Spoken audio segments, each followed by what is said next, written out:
Today we're going to start in Supta Baddha Konasana, reclined cobbler's pose. So you can use a lot of props, no props, somewhere in between. I'm going to show all the props and then you can pick and choose what you would like to use to craft your posture. So the basic shape of Supta Baddha Konasana is lying on your back with the feet together and the knees apart. If you would like to use a bolster, the bolster will support your spine. You could stack a couple blankets instead if you don't have a bolster or something similar. So some people, I always say this because I feel like it can make or break your experience. Some people feel good with their sacrum right up against the bolster and then lying back. Others will find this is really crunchy and uncomfortable in the lower back. That's me. So I find the bottom of my rib basket and I align that with the base of the bolster. And then we don't want the chin jutting up toward the ceiling. We actually want it a little bit tucked in. So you might want to add some support underneath your head. It doesn't have to be a lot. So it could be a little pillow or an extra blanket. And then we can use a belt and or the blocks to help kind of support and contain the legs. So if you're using the belt, it's in a big loop. You put it around your whole body and bring it down to the sacrum. It's important that it's not behind the lower back. It's lower than the lower back. And then the belt is big enough so you can take the other end of the loop around the outer edges of the feet. Yeah? And then the feet are on the ground with the soles together. And ideally, you've got the tail accessible so you can adjust how much support you're getting once you get down. I would start with some slack in the belt. If you don't have a belt or you want to use both, that's more support. Or you just have the blocks, or you can place pillows if you don't have blocks. They go underneath the outer knees. Okay, so lying back, spine supported by bolster or something else, or just floor. Make sure your chin is slightly tucked in. Feet are together, knees are apart. You can adjust how close your feet are to your pelvis. And we want to adjust our block support. That's for me like the one non-negotiable in this expression of the pose is to have the blocks under the knees. So we're not going for a big stretch in the inner thighs. So adjusting the height of the blocks. So you feel just the mildest of sensation, if any. And then you can experiment with tightening up. So the belt's not going to do anything if there's no tension in it, but we don't want a ton of tension necessarily either. So it's going to help you get this feeling of like containment and support. That's the basic shape. Arms can be out to your sides, just comfortably.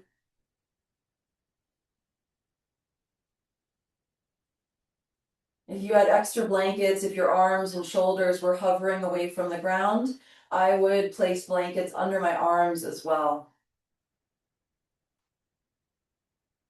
Make any refinements, and then we're going to be here for a few minutes.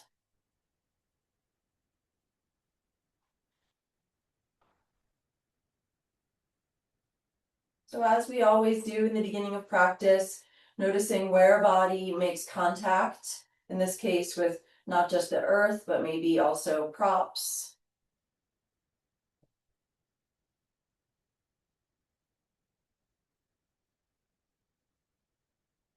Particularly if you're using the bolster, notice this expansion through the front of the rib basket. And this stretch across the shoulders, the front of the chest through the shoulders. Arms can be closer to the body, more out alongside the body versus out to a T to make it gentler on the shoulders.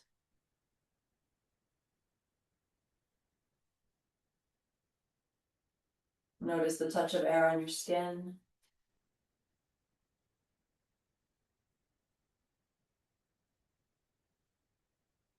Notice any sounds your ears are receiving.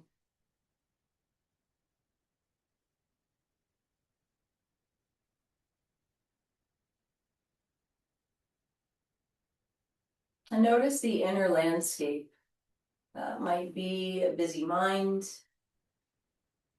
emotional undercurrent, subtler sensations, not so subtle sensations. What's happening inside?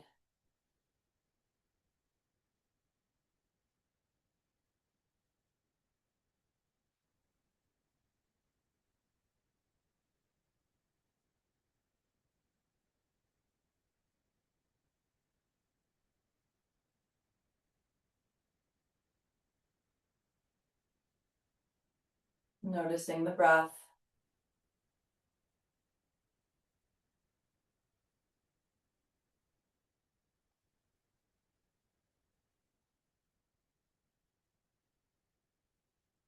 You might be feeling the breath more through the front of the rib basket if you're propped up, especially.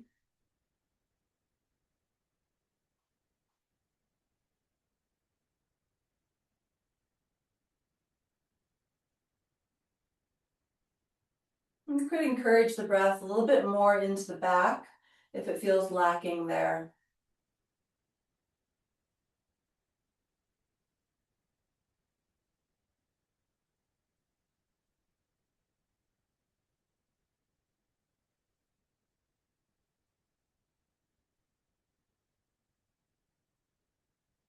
Feeling supported.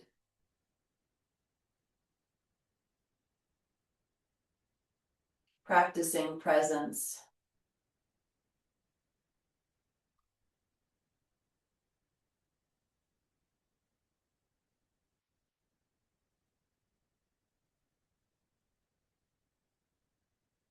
We'll be here for about 1 more minute, simply resting in awareness.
And then slowly and gently we'll transition out of this shape. If you're using the belt, you can kind of slide the buckle a little closer toward you and try to loosen it up.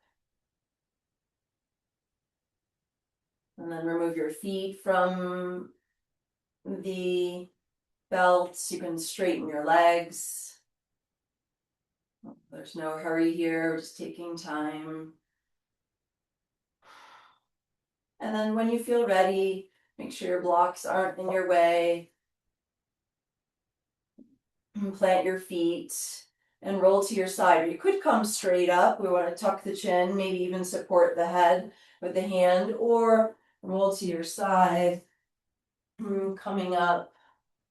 If you use the belt, just set it aside, leave it in the loop. And then let's set aside the bolster, blanket, anything else you were using. So we just have a blanket on top of the mat, or we're on a carpet and lying on your back in Shavasana.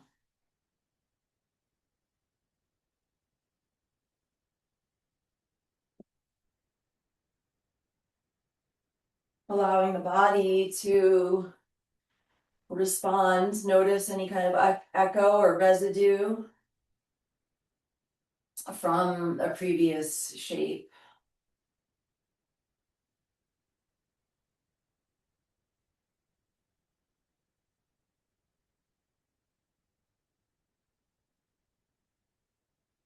Beginning our movement inquiry with a spinal undulation. Feet plant about hip width apart. The feet don't have to be super close to you. That might be worth experimenting. Feet closer, feet farther away. And then if it works for your shoulders, arms are in cactus. If not, they can stay at your sides or middle ground coming out to a T. Arms and hands and shoulders are heavy. With your exhalation, press the lower spine into the floor. Feel the abdominals engage. And then as you inhale, rock toward your tailbone. It's a little back bend through the lower spine. We're creating space between lower spine and the floor. The hips are staying down. Following your breath, exhaling, rooting through the lower spine. Maybe initiating this more from the front abdominals, drawing them down.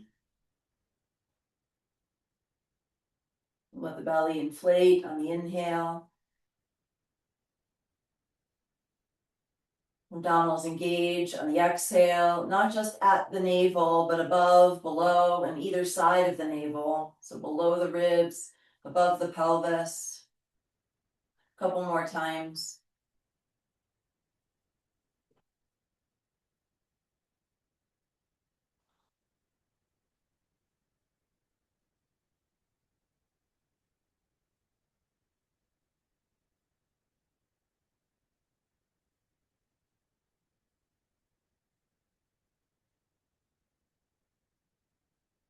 And gradually coming back to neutral spine, neutral pelvis. Interlace your hands underneath your head. So hands are right at the base of the skull, like at your hairline. Same movement for the spine, now incorporating more movement through the shoulders and the arms. So as you find your little back bend, press the arm bones down. And then exhale, root through the lower spine. Lift your head, elbows together and toward the knees. Following your breath. Could initiate the lower body movement-ish from your pelvis, tilting forward, tilting back.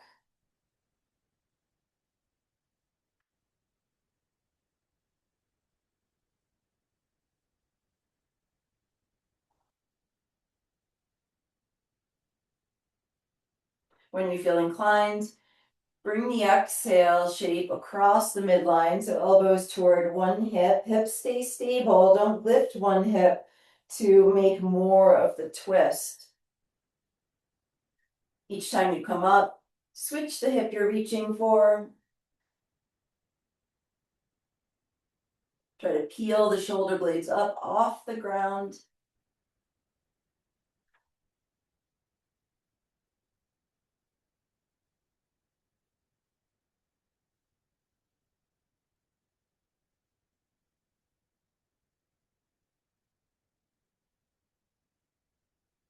How about one more time each side? Slow, steady breath.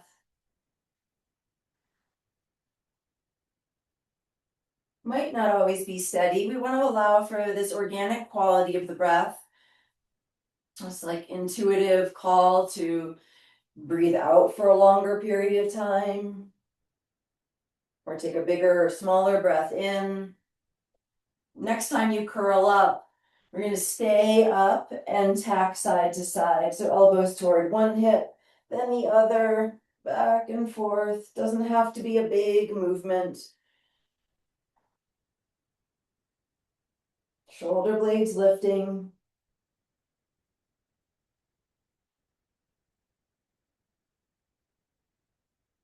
Gradually coming back to center. Release the head down.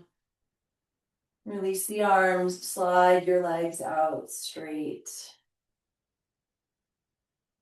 Notice what you notice.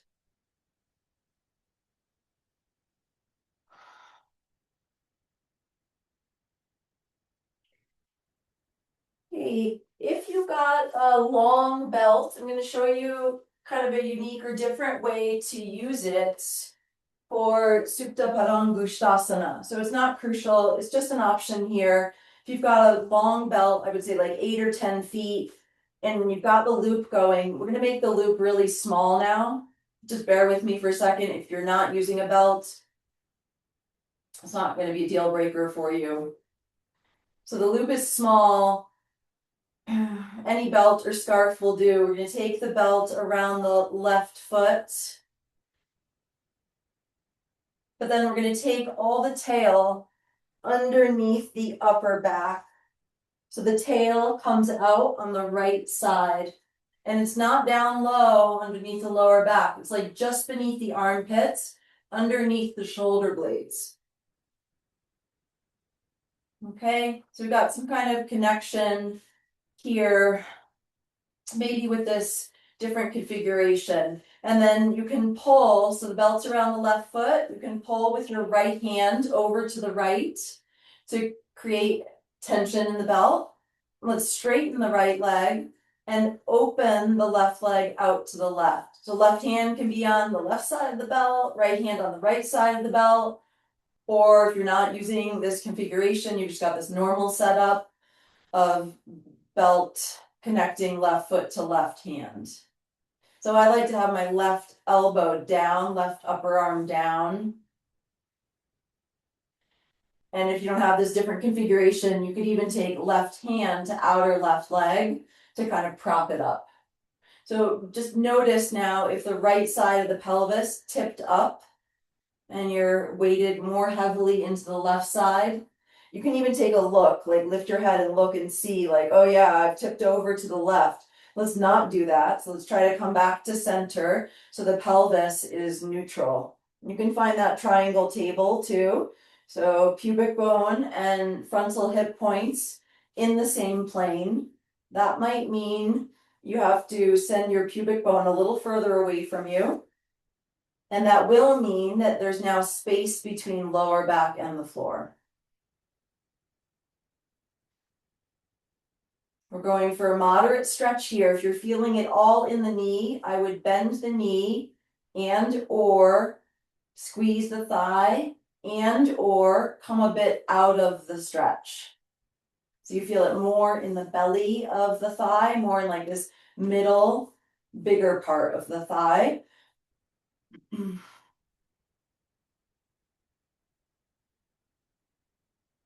Breathe into the back.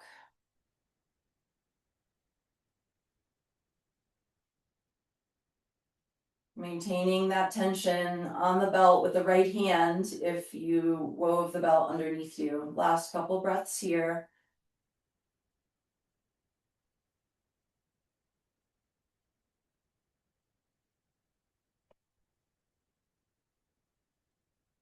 Bring the leg up to center. If you've got that more typical configuration of the belt that is not underneath you, you're just going to hold the belt with the right hand and bring the right leg across, the left leg across to the right. If you've got the belt underneath you, just let your arms go and bring, either way, we're bringing the left leg over to the right. So if the belt is underneath you, the weight of your body will hold it in place. I'm keeping the left hip down.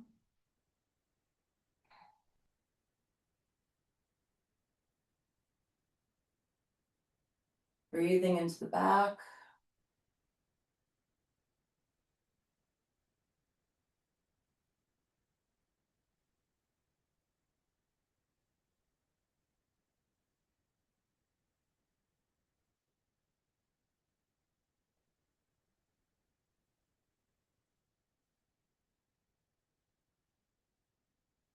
The belt's underneath you. It's almost like you're breathing into the belt.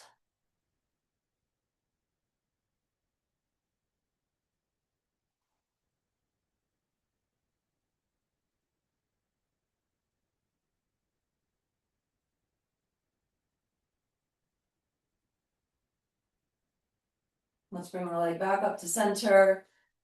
Pop off the belt. Take it out from underneath you.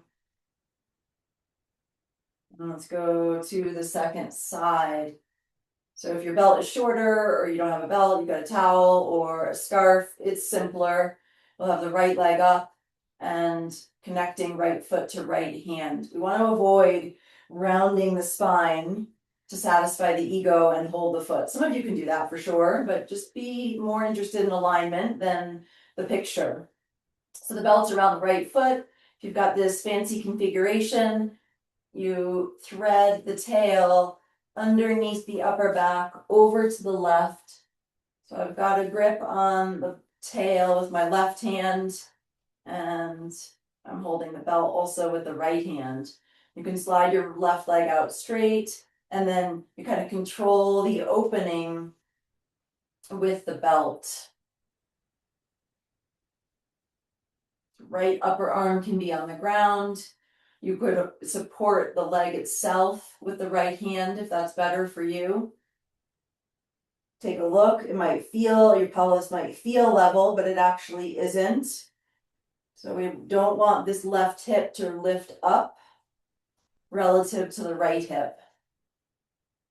Pubic bone in the same plane as your frontal hip points. So very often the pubic bone will kind of curl up. See if you can not do that and how it feels. Remember, we don't want the sensation in the back of the knee, so bend the leg or squeeze the thigh or don't go as far.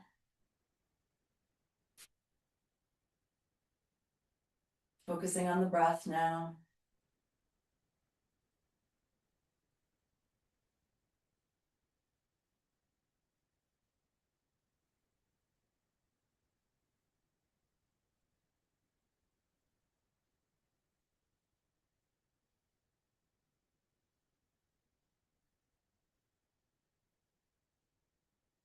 Left leg is active. I'm pushing through the heel, rooting down through the thigh. That will help to keep the pelvis level.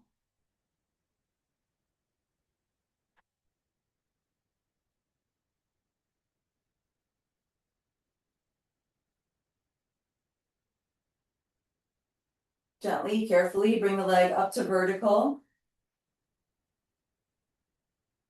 And then if you're using a belt in the more traditional way, you'll hold it with the left hand and bring the leg across the midline to the left, or just release the arms. Make sure the belt's under upper back, under the shoulder blades essentially, and then the leg is lowering to the left. Breathe into your back, breathe into the belt if it's under you.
Slowly, carefully bring the leg back up to vertical.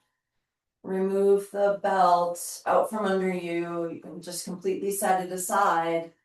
And then stretch out your legs. Let's pause in Shavasana. Notice what you notice.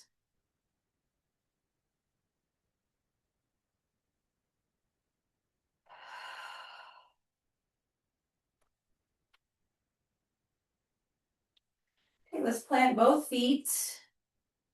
Take arms out to T and drape left thigh on top of right thigh. There's no space between the legs. So it's not the figure four. It's a kind of tighter weave here. Shoulders stay down. Let's rock to the inner edge of the right foot to release the legs over to the left. Go slow. And then bringing the legs back up to vertical where they began. So we rock over to the left side of the sacrum. Right shoulder stays down, and then back up to center. Find your own rhythm here. Try not to push or force in this shape, in this movement. Just allow more so.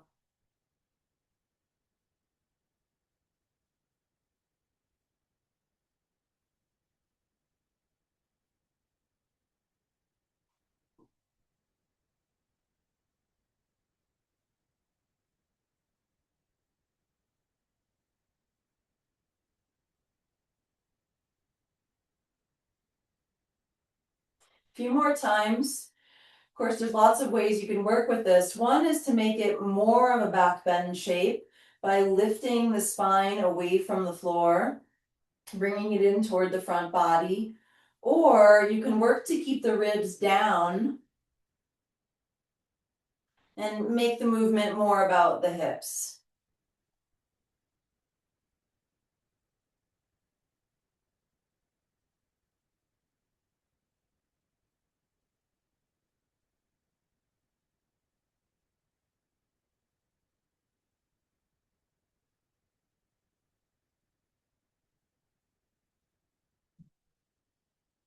Always be open to the pause.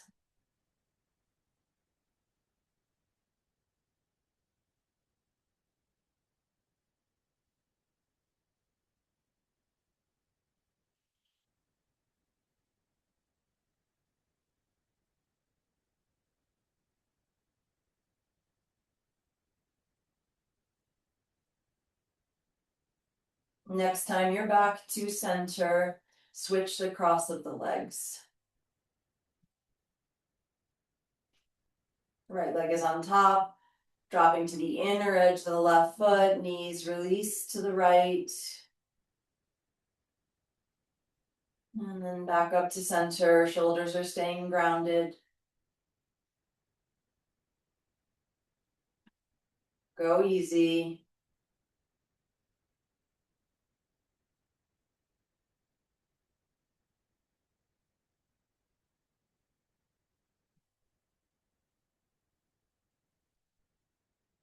Tracking sensation. Notice this kind of rocking. It is a rocking motion on the sacrum.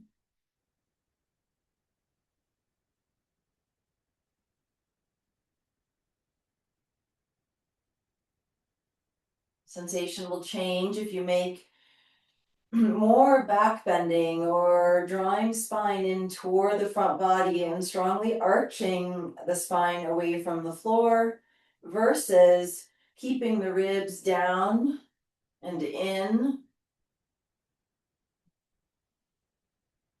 That's a worthy exploration.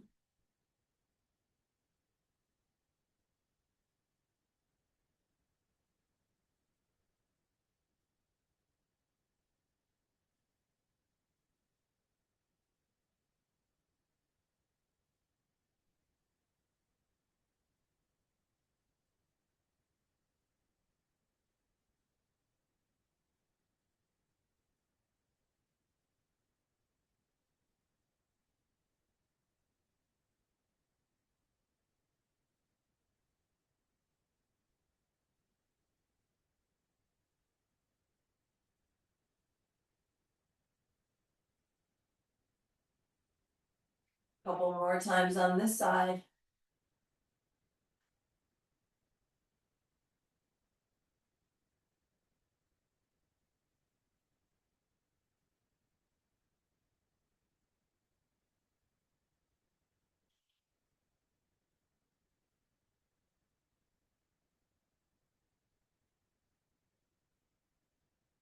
Once you're back up to center, uncross the legs and slide them out straight.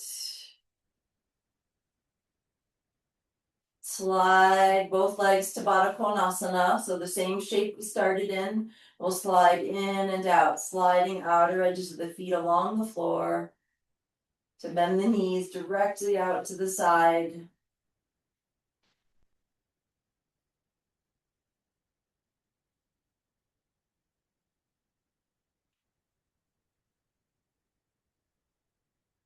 Working with gravity.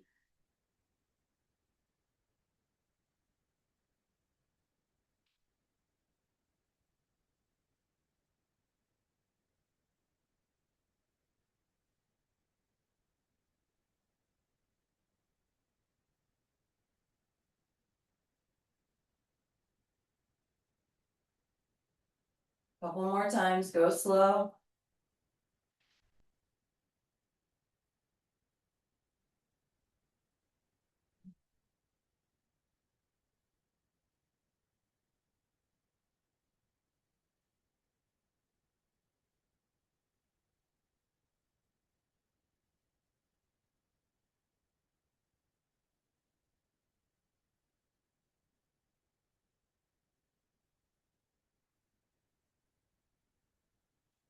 The next time the legs are straight, leave them that way.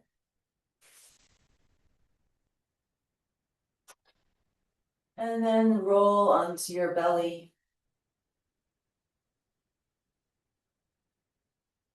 Belly down, Shavasana.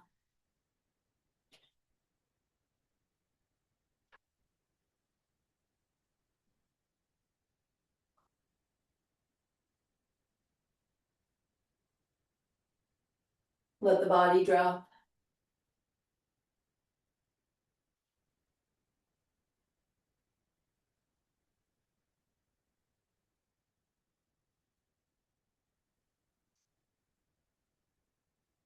Tuck your toes under. Drive back through your heels. Squeeze your buttock muscles. Press the pubic bone into the floor. And then take hold of your elbows at least an inch in front of the shoulders, maybe more. Try to hollow the belly away from the floor, so it's even more of a like tucking under of the buttocks. Elbows root down. This is a Sphinx variation here. Chest is up, head is up, gaze is down. Legs are active.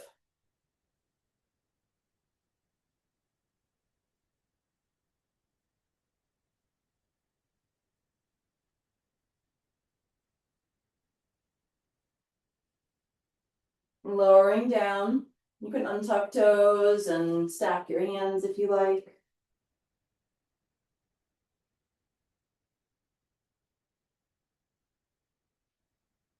Stretch your arms forward. If it's available, hands are in prayer, fingers point forward, forehead is down.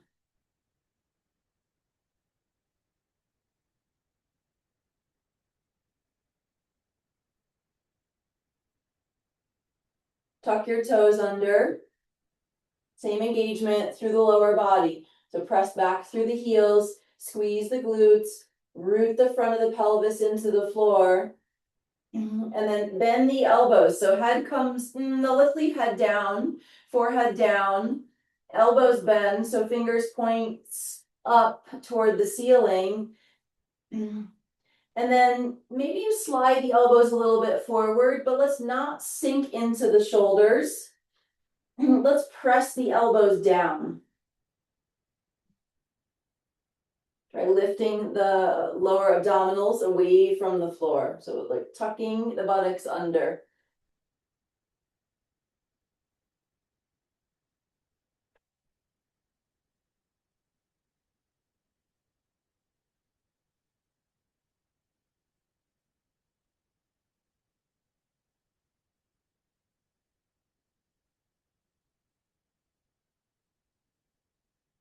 Release the energy through the legs. Elbows slide apart, hands stack, forehead comes on top of the hands.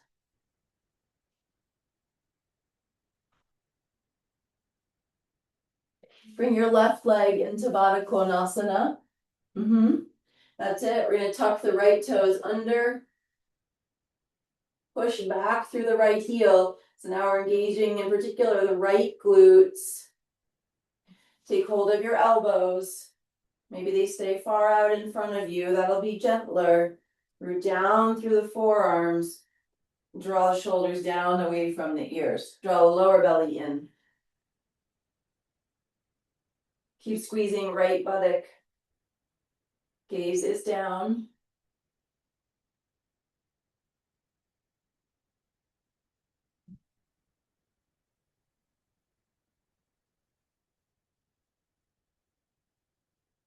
Lower the head down.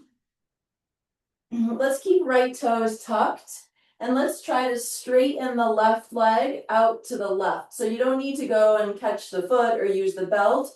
Just straighten from the knee so the knee stays where it is. Straighten the leg and maybe slide the leg a little further away from you. Keep reaching through right heel, squeezing right glute. Maybe externally rotating left leg. So inner thigh rotating up. Toes might, the inner edge of the left foot might leave the ground. Shoulders relaxed.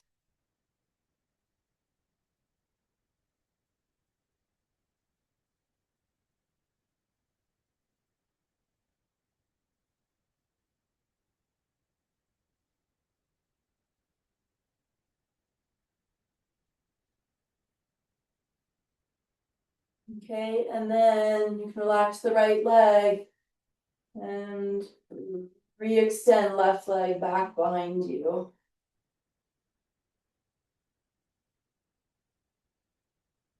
Second side, right leg, Baddha Konasana.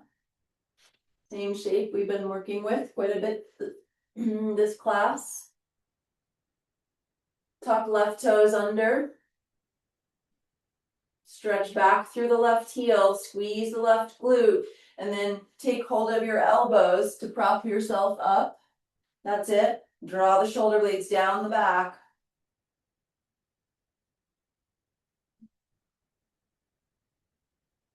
Gazes down.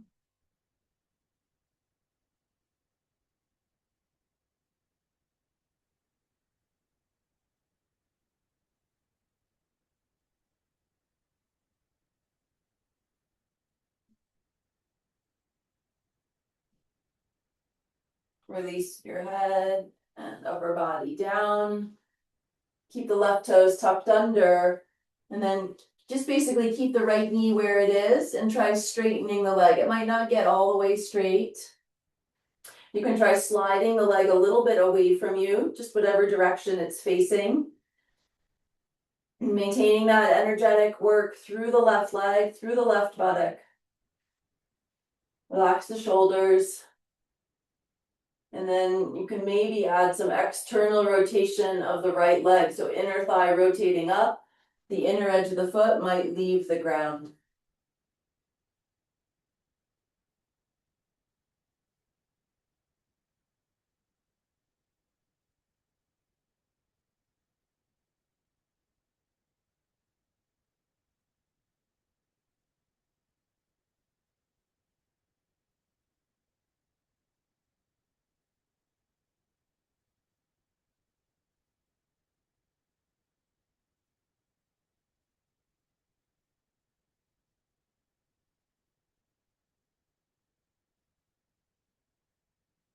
Releasing left leg, sliding right leg back alongside the left. Be with your breath.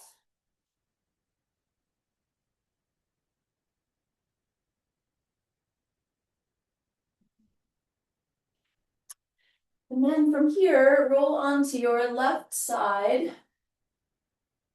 Might want to have your belt handy here. Left side, arms out in front of you, knees tucked in toward the chest. So we got to at least be in line with the hips, but closer in if possible. You can put a blanket underneath your head if your neck's uncomfortable here. We'll straighten the bottom leg. So left leg, if you're on your left side, straighten your bottom leg out in front of you. Maybe the hand can grip it. Maybe it's too far away or you have to sacrifice your alignment in order to get the foot. Then use your belt here.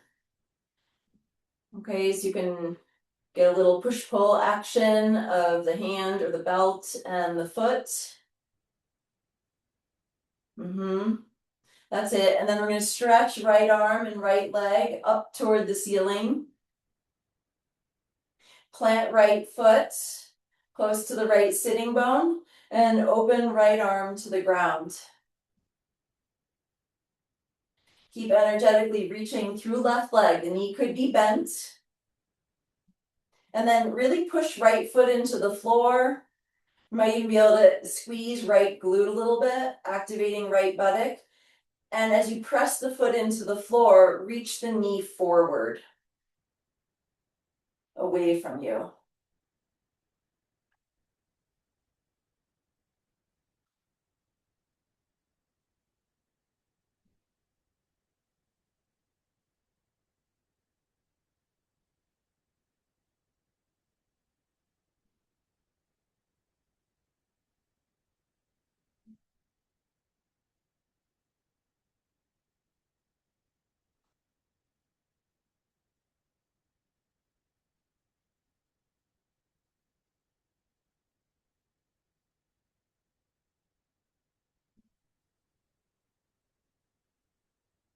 Okay, and then you can roll onto your left side again.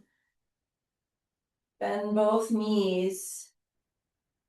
And then just roll onto your right side. Knees tucked in toward the chest, at least in line with the hips, closer in if it works for you. Arms out in front of you.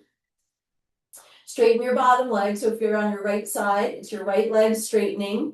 You can use your right hand to make the connection, or you can use a belt or towel, scarf, whatever you've got handy. Get a little push-pull action, so there's energy through the leg, and I'm resisting it with the hand. And then once you've got that set up, stretch left arm, left leg up toward the ceiling. Plant the left foot close to the left sitting bone, and let the left arm come out to the floor, kind of behind you. Try engaging left glute as you push the foot into the floor and reach the knee away from you, out in front of you.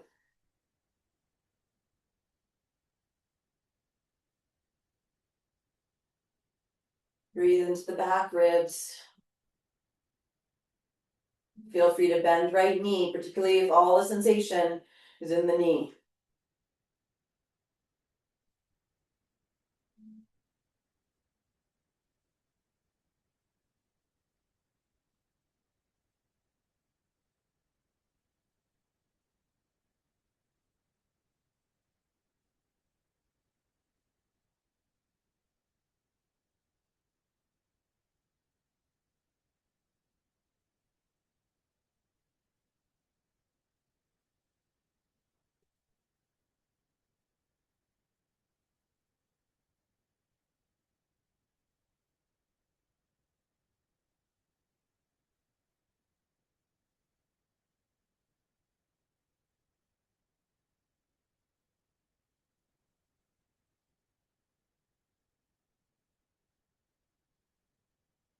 Roll onto the right side, bending both knees, and then roll onto your back again.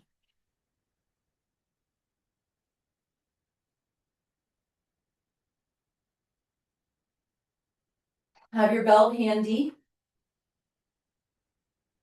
Let's bring the hands into Trimurti Mudra. So the index fingers connect, the thumbs connect, and we're making this triangle shape in between the hands. We're going to place that on top of the pelvis.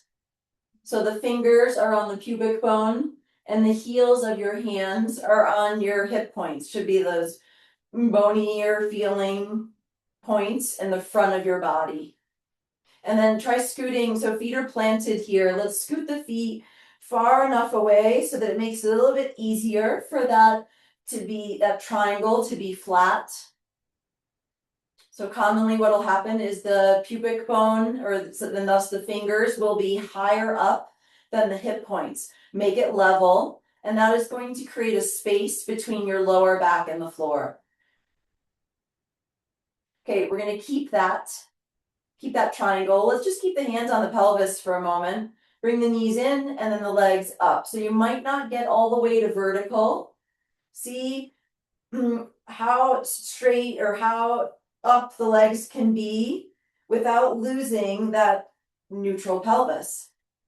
Okay, we're going to keep that neutral pelvis and get the belt around the feet You might have to lose the neutral pelvis for a moment. So once you have your belt around your feet, yeah, if you still have that small loop, you can use that. Sorry, I should have said that first. That's just an option here. So flat triangle table, there's space between the lower back and the floor, and we're going for at most vertical, but you might need the legs further away to keep that triangle table, that neutral pelvis. So there is a little space between lower back and the floor. And then if you've got the feet in the loop and a long tail, this is just a little bonus, it's not critical. But if you've got that set up, you can slide your arms toward the tail end of the belt until they're overhead. Bring the ribs down and in so they're not flaring up when the arms come up overhead.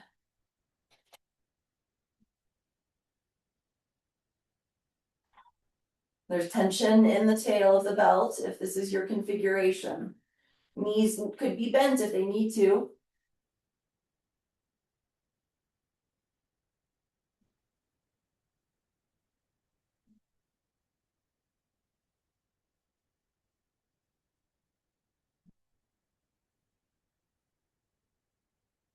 And then from here, you can bring your hands back up the belt so they're closer to your feet.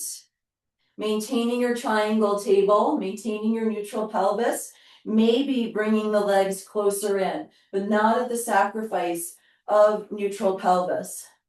So you might not get as far as you usually do when you let the pelvis tilt. That's not wrong, it's just not what we're doing, not what I'm suggesting today.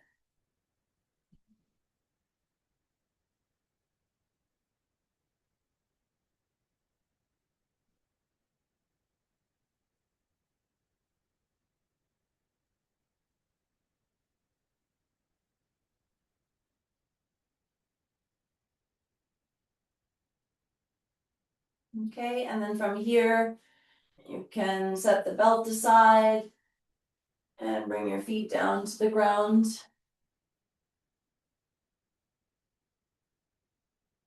And then we'll take Supta Sukhasana. So this is cross-legged but airborne. I'm going to try to cross at the shins more so than the ankles. And if it's available, taking hold of your feet. If that doesn't seem like something that's in your wheelhouse, something that works for you, you can take the whole belt around the legs. Okay, triangle table or neutral pelvis. So reclaim that little lumbar curve and try to have the pubic bone and the hip points in the same plane. And then if you want to bring your legs closer in, try not just to disrupt the pelvis. Draw the elbows down toward the floor. So we're keeping the gap between the lower spine and the floor. It's not a big one, but it's definitely there.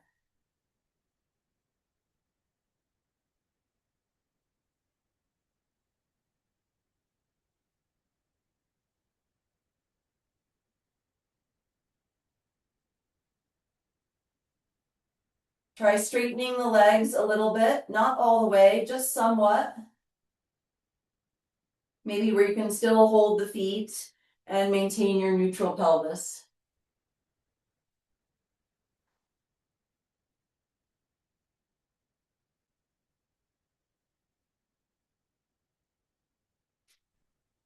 You might not be able to maintain it, but work toward it.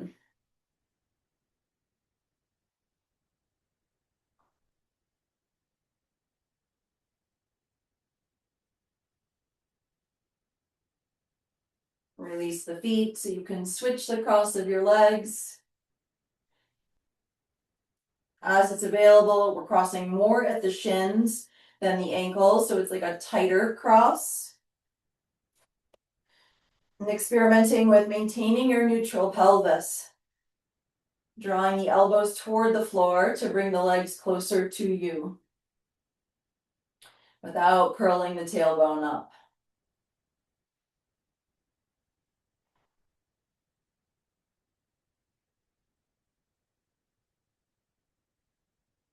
You could do a little rock side to side.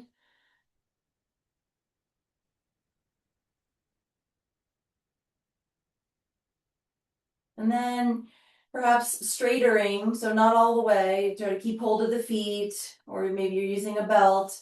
You're probably going to lose the neutral pelvis a little bit, but try to maintain it as best you can. So we usually don't think about the pelvis here, and the whole sacrum probably comes up off the ground. So we're just doing it a bit different today.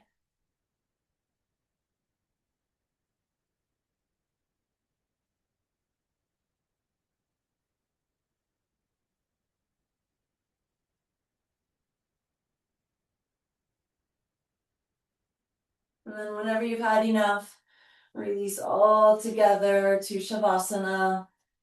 This is the end of our floor sequence. This could be the end of your practice. Drop down.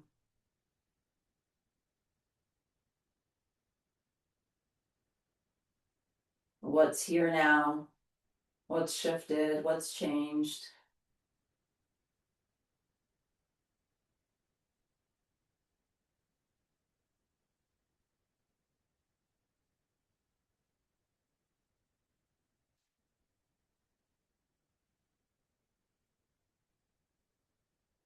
Okay, well, if you're ready to come up, we're going to make our way into downward facing dog.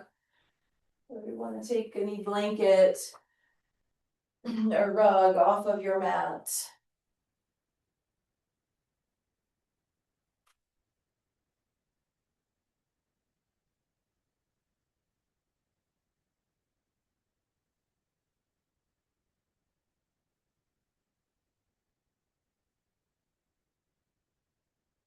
That's it. When you're ready, come into down dog. I'll meet you there.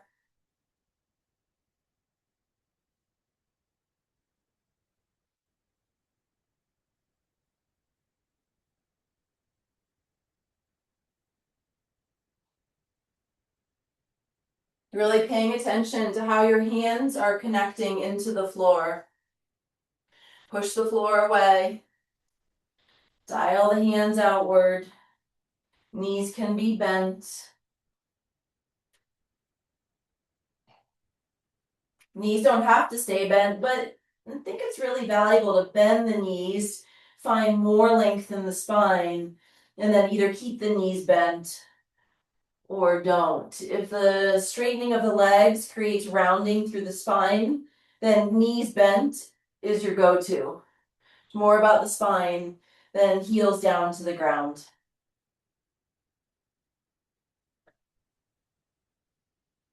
Let's lower the knees down to the ground. So knees are beneath the hips, wrists beneath the shoulders. Inhale to arch your back. It's a back bend here, cow pose. And then I know it's probably a shorter dog than you're used to, but just go with it, please. So from cow, with your exhale, lift the hips up and back, down dog. Let's try that a few more times. Slowly lowering the knees, lightly at the same time, going right into the back bend. Chest drawing forward, hands kind of dragging back. And then don't go to cat, so don't round the back on your way to dog. From the belly, lift right up, downward facing dog. Couple more times. Take your time.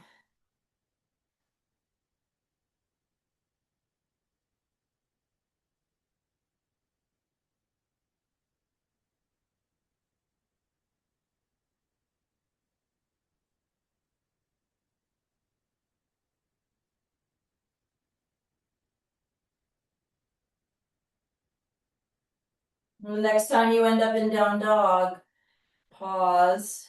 Try not to sink into the shoulders. So we don't want to press the chest down toward the ground. We almost want to like lift the chest or lift the shoulders away from the ground a little bit.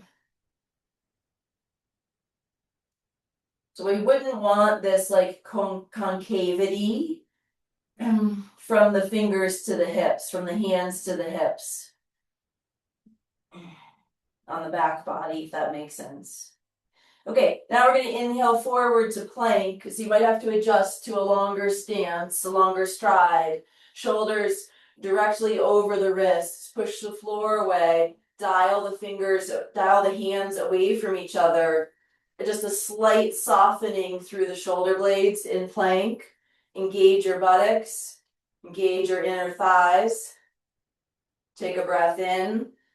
And then as you exhale, lift through the lower belly, down dog. Push the floor away strongly. Going back and forth a few times here. Inhaling to plank, there's no hurry, so you can really hone your alignment. Your exhale from the belly to down dog. Really pushing through the bases of your fingers, the bases of your thumbs.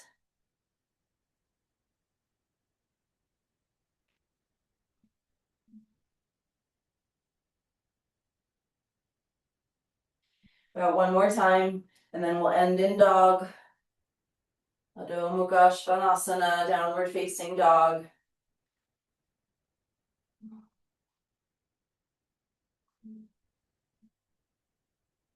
From your downward facing dog, walk your feet up toward your hands. And then root down through your feet. You can sweep your arms all the way up. And bring hands to heart center. Let your hands at heart center help you align to your midline. Sensing right side of the body, left side of the body, and where the two meet. Brush your spine with breath.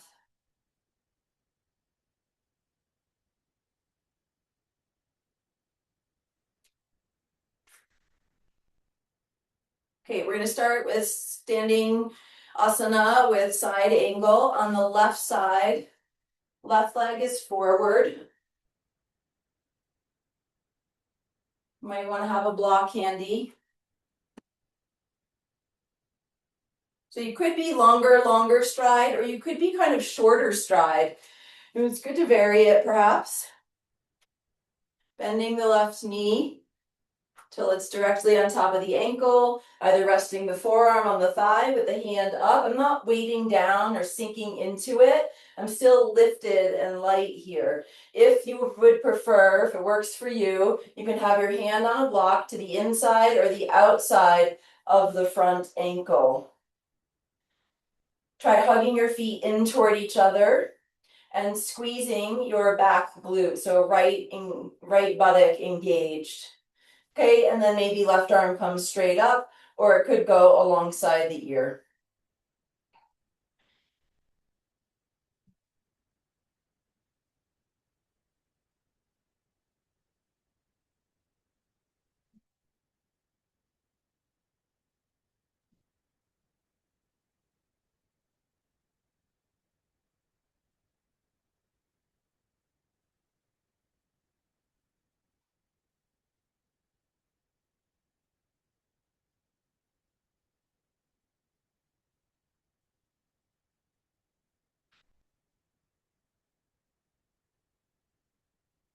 Push feet into the floor. If you're working with one block, take it with you. Pivoting the feet for the second side of Parshva side angle. So block could be on the inside or the outside of the front foot. It could be in a shorter stride or a longer stride. Stack the left knee on top of the left ankle. Bring your forearm to your thigh with your palm up or your hand to a block. Try hugging the feet in toward each other. Maybe right arm comes up. Maybe it goes alongside the ear. Squeeze left glute.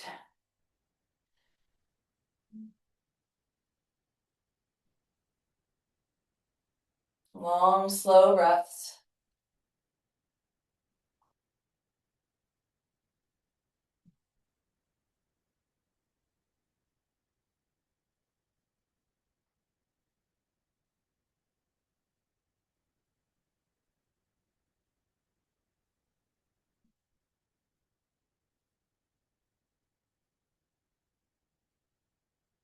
Head in line with the rest of the spine. Last couple breaths. Make sure your head's not forward relative to your sacrum.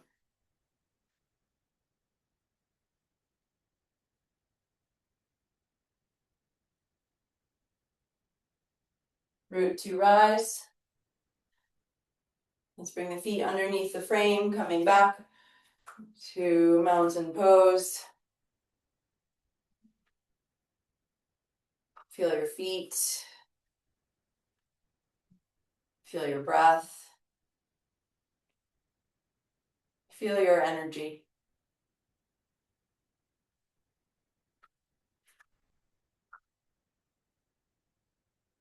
Okay, next we're going to come into high crescent or Ashtachandrasana. Again, with left foot forward. So left foot can simply stay forward and step your right foot back. And let's keep the heel lifted here. Left knee stacked over the left ankle. Try not to be back here or too far forward here. We're dialing this right hip forward. So isometrically drag, kind of grip the left foot into the floor and drag it back and turn on this right glute. Squeeze it intentionally. And then if you're really tipped forward here in your pelvis, try bending your back knee more. You can even do that if you don't feel like you're tilting forward. Bend the back knee. Find that Trimurti Mudra. And be sure the hip points aren't forward relative to the pubic bone. Okay, then maybe the leg stays bent. Maybe it gets straight again. Let's keep the ribs down here as we bring the arms up. So we're going for more this straight upright version than like a back bend here. Yep.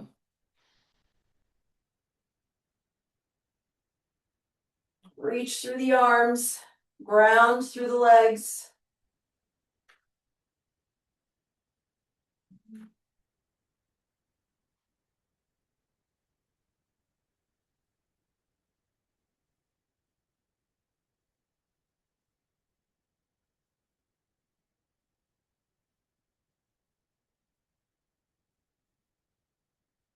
Release your arms down.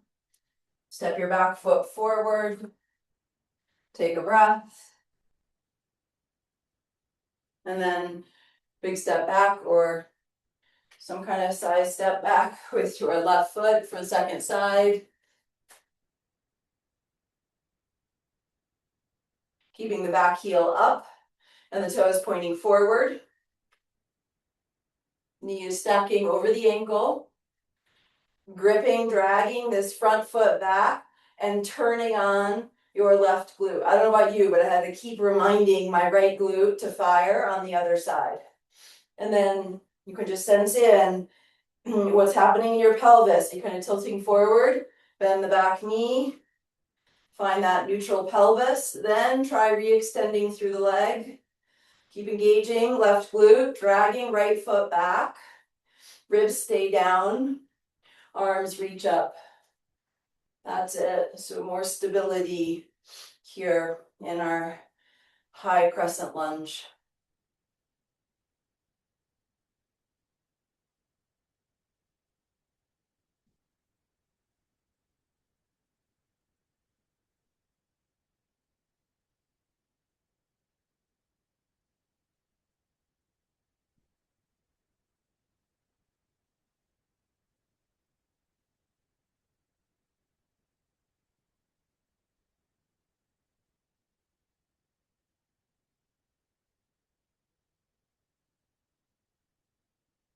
Release the arms down. Step back foot forward to Tadasana, mountain pose.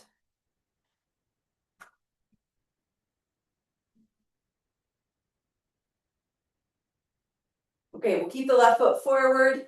Let's step the right foot back and then lower the right knee down. And bring your right knee directly underneath your right hip. So we've got this 90-ish kind of square shape. Dragging the front foot back, engaging the back glute. And then from here, let's bring the right hand down to the ground. If you have to round your spine, use a block so the spine can be long. So back skull in line with the sacrum here. Take your right hand a little more out to the right and kind of lean into it. And just like you would do for a side plank, if that's something you do, we're drawing this right shoulder blade down and in toward the front body. And then left fingertips to the left side of the temple. Keep dragging this left foot back. Open up. Hips aren't moving here. Hips are staying still. Unwind your spine. So you might not go as far as if the hips went. That's okay. Opening up, rotating through the spine. And then unwinding just to face the floor. One more time. We're going to open up and unwind. And then open up here, pause, weighting into the right hand. Dragging the left foot back. And then you can stay right here, or we'll bring the right elbow to the left thigh, left quad area, and join the hands in prayer. Keep dragging this front foot back. Option to stay right here, or lift the back knee off the ground. Keep the hips stable. Drop on the pelvic floor, Mula Bandha, pelvis. We're drawing in and up with the pelvic floor, and then kind of lift the belly in toward the back body. So belly away from the thigh, maybe twisting a little bit more without affecting the hips. Squeeze right glute.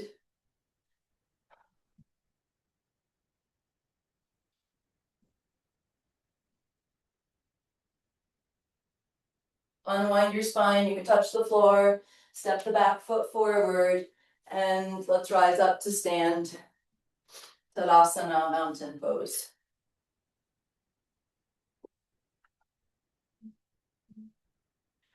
Okay, second side here. Second side, so left foot steps back. Whatever your second side is, left knee down in this more upright stacked lunge. So knee directly underneath the hip. Right away, we can start dragging this foot back. It's not moving, it's gripping into the floor. You can add some wakefulness to this left buttock. Okay, and then we're going to bring the left hand down to the ground or use a block if you have to round your spine to get your hand down. Take your left hand a little bit more out to the left so you can kind of lean into it, like you're leaning back. And it's almost like a side plank feel here. We're moving this left shoulder blade down and in to open up. Right fingertips to the right temple. Legs are active here. Keep dragging that right foot back. Open up, not from the hips, coming from the spine. And unwind, take your time. Again.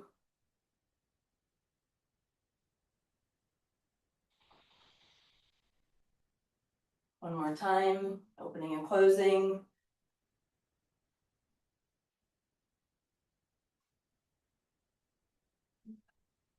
Opening up once again.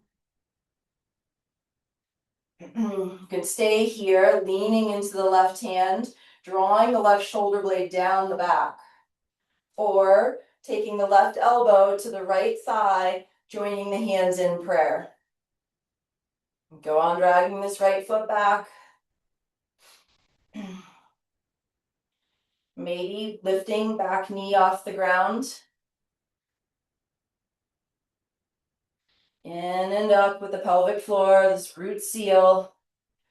Belly drawing back away from the right thigh.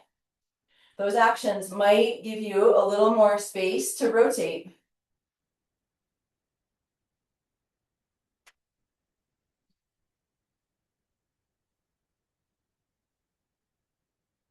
Particularly if you're struggling with balance, gaze should be down to help ground your energy, ground your gaze. Last couple breaths.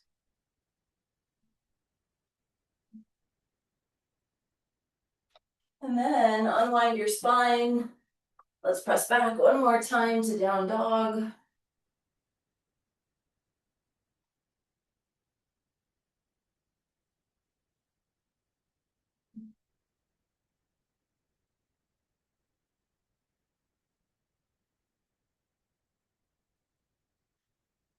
And then lowering down to child's pose.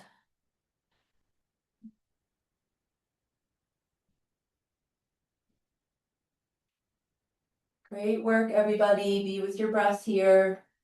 Spread your breath through your body, through your back.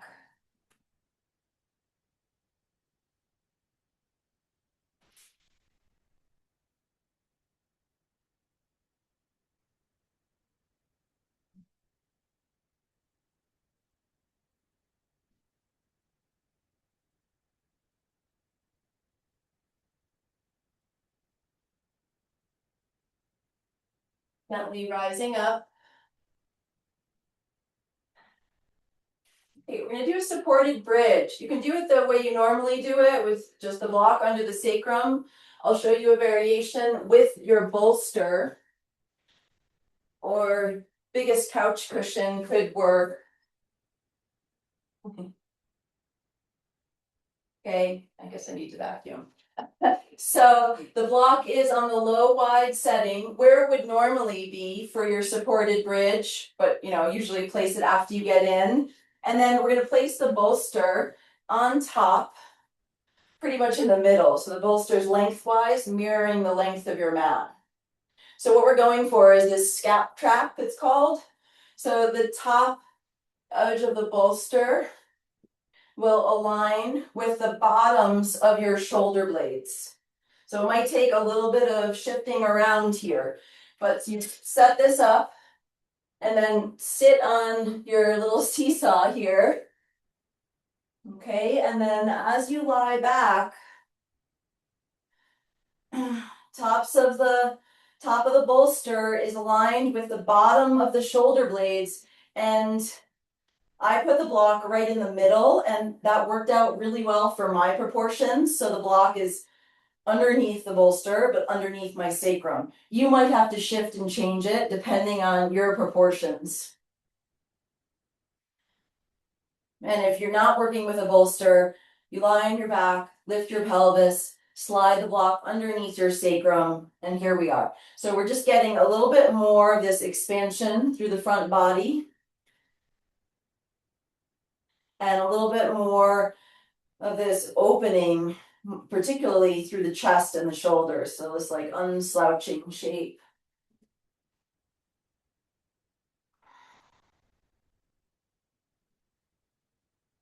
You can usually fiddle and adjust with your prop position in shapes like this and find more comfort if you're not quite there.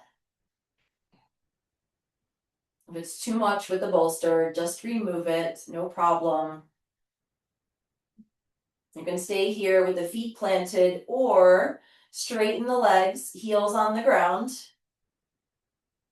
Maybe bringing the arms onto the floor around the head or holding your elbows. So I'm in this passive, supported back bend. I like to maintain some alignment with straight legs, toes up. Actively reaching from elbows to heels.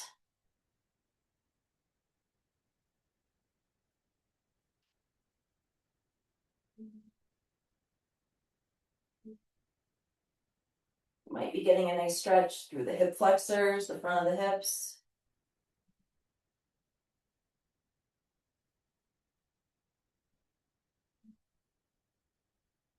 Might be getting a nice stretch through the abdominals, the belly.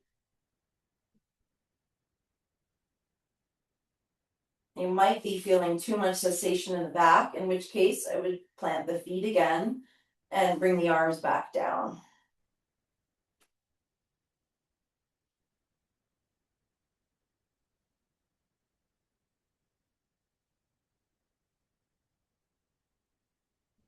We'll be here for about a minute. You can come out earlier if it's not feeling right for you.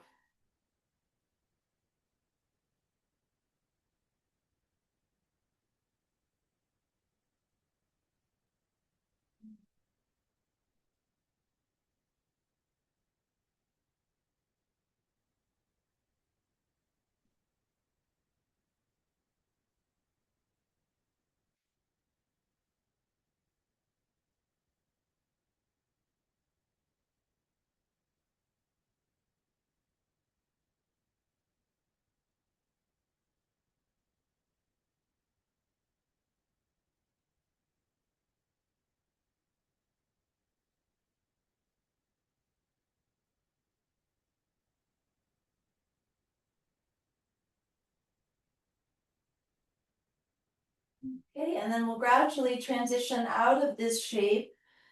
First by planting the feet if you straighten the legs, and then it's quite a platform, at least for me. So just be careful as you roll off to your side that you don't plop onto the floor. And then just pause on your side here for a moment.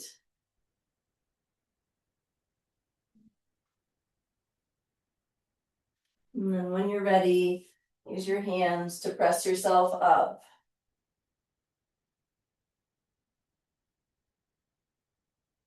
Okay, we're setting up for one more inversion here. So options. If shoulder stand is in your practice, you can go for that. Try not to just fling yourself up. Take your time setting up. Not going to break that one down today. Or coming into legs up the wall, or coming into legs on a chair. So some of you at home might not have wall space, but you've got a chair. It doesn't have to be a yoga chair. It could be like an easy chair or part of a couch. I might turn this one sideways or like weave my feet through. Okay, so for legs on the chair, it's calves on the chair. And I personally like a little bit more of an open angle for my hips. So if the seat of your chair is short, you might turn your chair to the side, or if there's a gap there, you can weave your feet underneath through. Or you can come into legs up the wall. So that would be with legs straight up and the wall behind the legs. We'll take about 4 minutes, 3 or 4 minutes here.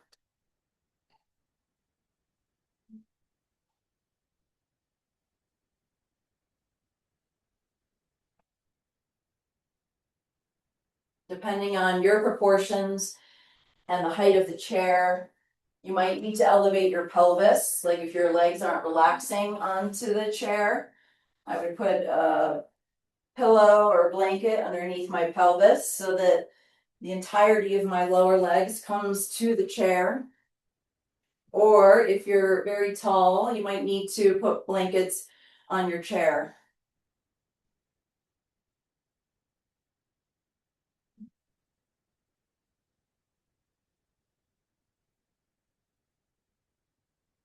Breath is in the foreground of awareness, regardless of the shape.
Couple more minutes here.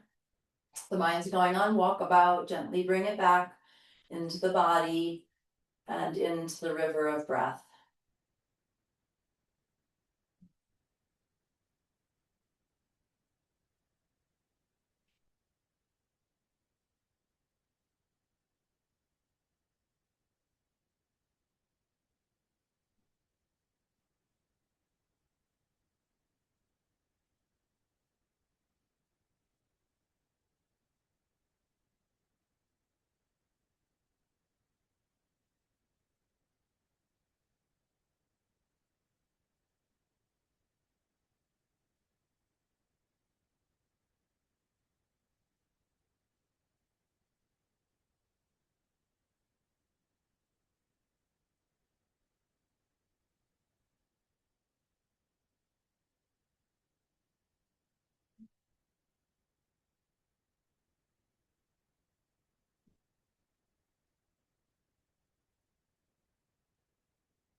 If you're feeling like legs up the wall or legs on the chair is just what you need, you could stay here.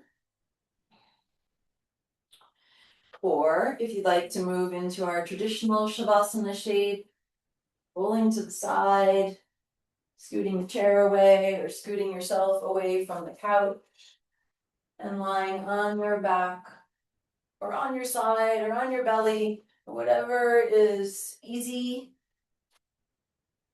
whatever feels easy and comfortable in your body,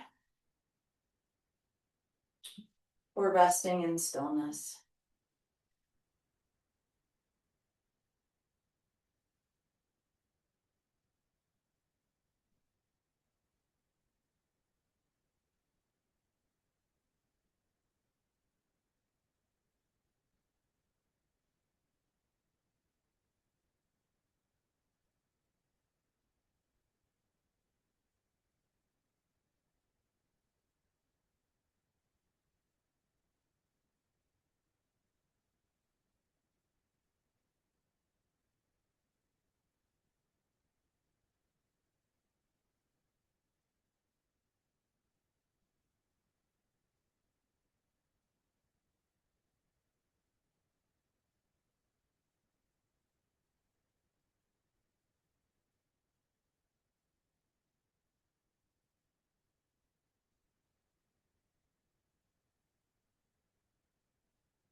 Coming back into the river of breath.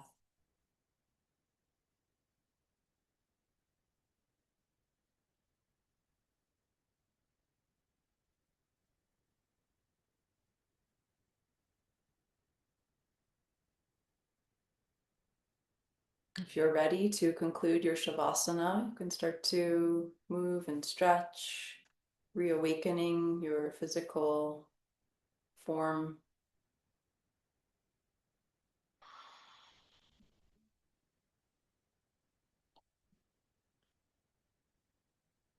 And taking your time, gradually rising up to a seat.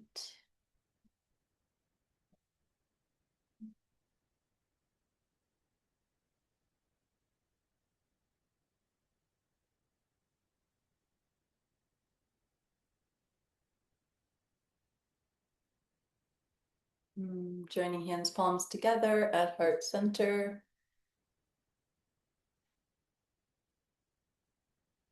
Sensing your energy, your life force, your connection to all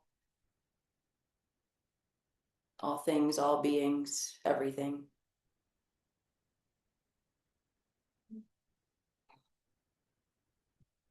I invite you to join me. Om Shanti Shanti Shanti. Om Peace Peace Peace.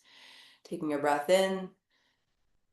Om Shanti Shanti Shanti.